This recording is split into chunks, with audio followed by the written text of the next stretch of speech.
Caríssimos, tudo bem com vocês? Vou gravar hoje uma segunda parte sobre o livrinho do Eco para a gente discutir a questão da ficção. Teve um debate aí essa semana, né? O que é literatura, o que não é. A gente pode falar um pouquinho disso também. E vou compartilhar algumas intenções de leitura aí para as próximas semanas, inclusive o livro que a gente vai ler no nosso clube esse mês, né? Vou gravar um vídeo bem tranquilo, bem devagarinho, para a gente discutir mais alguns temas desse livrinho maravilhoso do Eco. Eu acho que está sendo um momento bom, né, para a gente pensar sobre a literatura em si. Alguém fez um comentário muito bonito no último vídeo falando, né, a gente pega a literatura, lê a literatura, mas também é interessante pensar sobre ela.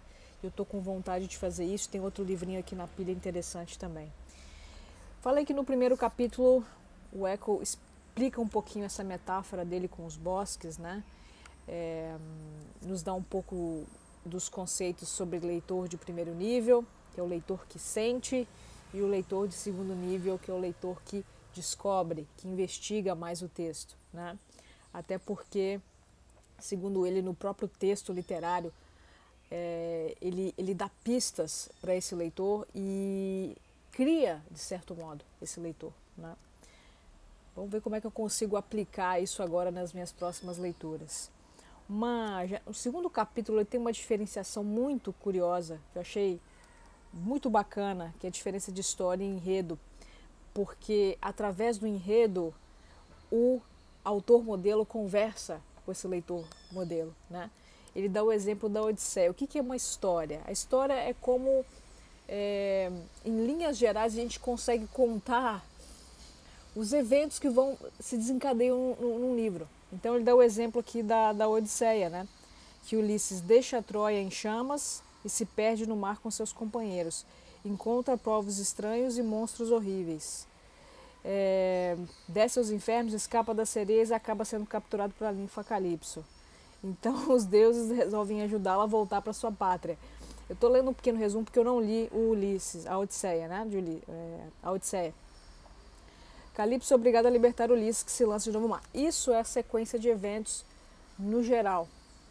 Mas a história, ela começa a ser escrita quando Ulisses já está em uma ilha. E a partir de flashbacks, ele vai contar o que aconteceu antes e possivelmente no próprio texto dá ideias do que pode acontecer depois. Essa sequência, ele fala sobre essa importância do flashback, do flash forward, e como que esses eventos, a ordem deles, vai alterar a maneira como a gente lê a história, entende a história. Curioso, né? Eu não sabia. Isso é uma categorização feita pelos formalistas russos. Uma delas deu entrevista para um jornal essa semana, falando que certos autores contemporâneos na literatura.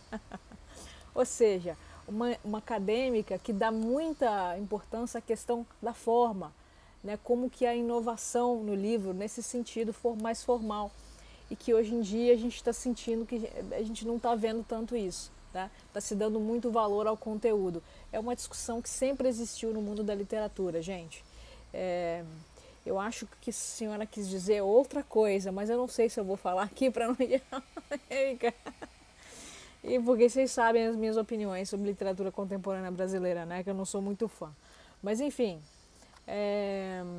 para mim forma não está dissociada de conteúdo, tem que ter os dois, né? Bom, então ele trata disso, dessas diferenças. Uma outra questão muito bacana, e que, olha aí, é uma coisa que a gente pode entender como o que faz um livro ser bom ou não em certos momentos. O autor, ele controla o gás na narrativa, vocês já perceberam? Tem hora que ela avança um pouco mais, tem hora que ela fica um pouco mais lenta. A sintaxe das frases, ela muda. É como se o autor desse um tempo para a gente respirar, para a gente fazer aquilo que o Eco chama de passeios inferenciais, né? Ou seja, a gente para, a gente pensa, para onde que essa história está indo. Isso é uma coisa que eu percebo muito claramente em alguns livros, né? Ele dá esse tempo, ele fica mais moroso, depois os eventos começam a acontecer, ele acelera de novo. Isso é uma coisa que ele explora aqui, também dá vários exemplos, né? é muito bacana. Eu não vou passar vou conseguir passar todos os conceitos, mas é muito legal. Outra questão, como que a ficção, por mais que seja uma coisa inventiva, ela está ancorada na realidade. Quando você fala em uma fábula e você vê que tem um lobo falando, você suspende, né, a sua racionalidade e você segue com aquela história. E os autores fazem isso, criam coisas que às vezes parecem inverossímeis, mas elas sempre estão calcadas na realidade. É como se a ficção fosse um parasita da realidade. Existe uma lógica interna ali dentro, que é retirada do mundo real. E esse diálogo é importante para um livro ficar legal também. Muito bacana. Olha aí, o mundo ficcional se apoia parasiticamente no mundo real, que toma por seu pano de fundo. Olha que bacana isso. Ele faz uma análise dos Três Mosqueteiros, como que o Dumas cita umas ruas históricas de Paris, mas essa rua aqui não existia, enfim, mas não é importante. Ele fez o suficiente para manter a história ancorada na realidade. Que livrinho bacana. Ó, bem escrito, gostoso. No final ele tem um ensaio final que fala que discorre, né, sobre protocolos ficcionais, como que histórias que foram criadas no mundo da ficção, de certo modo, vieram para a realidade, né? Ele cita aquela obra, os protocolos de Sião, algo assim, que começou com uma invenção e aí veio para a realidade como se aquilo realmente existisse, né? O poder da ficção nesse sentido. Analisa certos personagens que parece que viraram pessoas reais, que a gente tende a fazer isso, né? Uma coisa que o Eagleton, naquele livro Como Ler Literatura, eles falam, ó, peraí, você está achando que Heathcliff realmente existiu, que ele realmente, esse cigano aí chegou lá, né, nessa fazenda, nessa propriedade, e que escondido ali no colo do senhor Earnshaw, mas esse é um personagem de ficção. Mas às vezes essa barreira ela se quebra um pouco, então você tem Sherlock Holmes. Eu fiz questão de ir lá e ver aquele endereço em Londres onde supostamente Sherlock Holmes morou, né? E ele faz uma análise de como que isso acontece às vezes, né? O que está por trás desse fenômeno. Olha, muito bacana. Eu adorei ler esse livrinho e eu quero continuar lendo um pouquinho essas reflexões sobre a literatura. E eu vou indicar aqui 2 leituras possíveis nessa linha, tá? Que eu já estou lendo, maravilhoso, e já estava na minha lista de leituras, já queria ler esse livro há muito tempo, que é o Literatura em Perigo, do Todorov, que é um crítico de origem búlgara, né? Estudou em Paris, fez os estudos dele em Paris, faz um tom assim de memórias, como que ele começou a ler, os estudos dele com Roland Barthes, e ele vai analisar um pouquinho sobre, aqui pelo menos até onde eu estou, sobre como a literatura é ensinada nas escolas. Que na França você ensina a literatura através desses devices, desses protocolos. O que é um gênero, o que é isso, mais essa questão formal, sendo que para ele a gente tinha que focar um pouco mais na obra em si. Pelo menos é isso que eu entendi até o momento. Eu vou continuar a minha leitura, tá? Esse é um livrinho que eu pretendo ler também nessa linha. E mais um, eu não sei se eu vou gravar tudo aqui agora, vou ficar só no livrinho do Eco, talvez, e depois eu gravo um vídeo com outras intenções de leitura. Vamos falar de tudo, né? Achei aqui na biblioteca da Juju, Mutações da Literatura no Século XXI, Leila Perrone Moisés. Eu já conheci essa autora, ela escreveu um livro chamado Altas Literaturas, que é bem comentado, parece ter uma ótima prosa também para a gente discutir essas questões literárias, né? As entranhas, o que torna um texto ficcional interessante e bacana, né? Tá aqui na minha listinha de leitura. E é isso, dessa parte de crítica, né? É isso que eu quero ler. Fora disso, a gente vai ler esse mês, e eu vou gravar um vídeo só sobre isso, Assassino da Lua das Flores, do David Grann. Eu adorei o Z, Cidade Perdida, vocês lembram?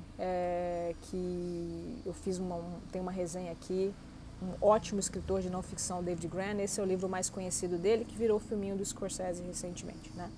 Eu estou gravando o vídeo olhando para cá, ó, é para cá. Vocês me desculpem. Já comecei a leitura. Isso aqui parece ser um livro de virar páginas, gente, você não consegue. Investigação sobre essas misteriosas mortes que começam a acontecer numa reserva dos indígenas Osage, nos Estados Unidos, lá nos anos 20. Eles são expulsos das terras, vão para essa reserva, se encontra petróleo ali e eles enriquecem imensamente, porque tem que pagar royalties, né, para poder explorar o petróleo. E aí eles começam a morrer misteriosamente e vai se iniciar uma investigação. Se cria uma situação surreal em que você tem os indígenas ainda mantendo suas tradições, andando em carros caríssimos, morando em mansões, uma coisa meio anacrônica que se diz, não sei. E o que está acontecendo? O que começa a acontecer nessa reserva? Vem ler com a gente, as informações estão aí na descrição do vídeo, tá bom? Outro livrinho do Grann que eu acabei comprando, porque a gente quase decidiu ler, é o Wager, né? A história que livro-reportagem que ele escreveu sobre o naufrágio desse navio de guerra inglês. Eu não tenho tantas informações sobre esse livro. Eu acho que o que acontece é que o navio se perde, porque a Inglaterra queria enviar esses navios para o oceano, aqui para a próxima, inclusive até o Brasil entra na história, para o Cabo Horn, para poder interceptar navios espanhóis, que estavam levando prata, né? A prata do Peru, que saía, curiosamente, não sabia, por Cartagena, né? Da onde que vinha a prata extraída do Peru, como é que chegava na Espanha? Por Cartagena. Então vai haver, eu acho que um acidente e essas pessoas vão tentar sobreviver no meio do mar perdidas. Eu acho que é isso. O que acontece quando pessoas estão isoladas dentro de um lugar para sobreviver? E como que as coisas ficam, enfim, tomam tons muito assustadores. Tá aqui, também lerei do David Grann. Um outro livrinho, um autor que eu queria conhecer, porque vai ter um bate-papo com ele aqui no Rio no final de setembro, eu queria escutá-lo, é o Alberto Mussa, que me parece que escreve ficção histórica sobre o Rio de Janeiro. A primeira história do mundo trata do primeiro crime cometido aqui em solo brasileiro. Me parece que alguém morre a flechadas e começa a se investigar essa primeira história. Isso foi que ano? Não vou conseguir ver aqui agora, mas enfim. Tem aqui, lá no comecinho do Brasil, há um assassinato e ele vai explorar isso nesse livro aqui. Parece ser muito bacana para se conhecer o Rio, para se conhecer a história do Brasil. Então, uma intenção de leitura também. Alberto Mussa, A Primeira História do Mundo. Eu preciso falar o título dos livros. Alguém me pediu isso e eu sei que eu faço errado. Não fico mostrando muitos livros, né? Por fim, ganhei da Juju o Coisa de Rico, do Michel Alcoforado. Esse sujeito está lançando esse livro de uma maneira absolutamente brilhante. Ele é um antropólogo aqui do Rio de Janeiro, tem um doutorado e estudou a vida dos abastados brasileiros, que é uma coisa muito curiosa, porque normalmente sociólogos e antropólogos, eles estudam as camadas mais, o comportamento das camadas sociais menos privilegiadas. Ele fez o contrário, ele foi lá ver a vida dos ricos brasileiros. E assim, pelo que eu vi aqui do começo, situações absolutamente cômicas e caricatas, porque a nossa elite tem disso, mas também uma reflexão baseada na sociologia, na antropologia, sobre o que distingue as pessoas uma das outras. Né? Estou curiosa, a vida dos endinheirados brasileiros. Está aqui, está sendo lançado agora, acompanhe. Ele tem um podcast também chamado É Tudo Culpa da Cultura, que é muito legal, como que o nosso comportamento é moldado culturalmente. Muito bacana. Então está aqui algumas intenções de leitura aí para as próximas semanas, para os próximos meses, né? Estamos saindo aí, vamos ter pequenas férias de 2 semaninhas. Vamos ver se dá para ler um pouquinho mais. É isso. O que vocês estão lendo? O que vocês pretendem ler em setembro? Tem algum plano aí? Coloque aí nos comentários, pessoal. Obrigada. Eu falo obrigada aqui. Você está convidado a se inscrever nesse canal, tá bom? A curtir esse vídeo e a gente se vê. Até a próxima. Tchau, tchau.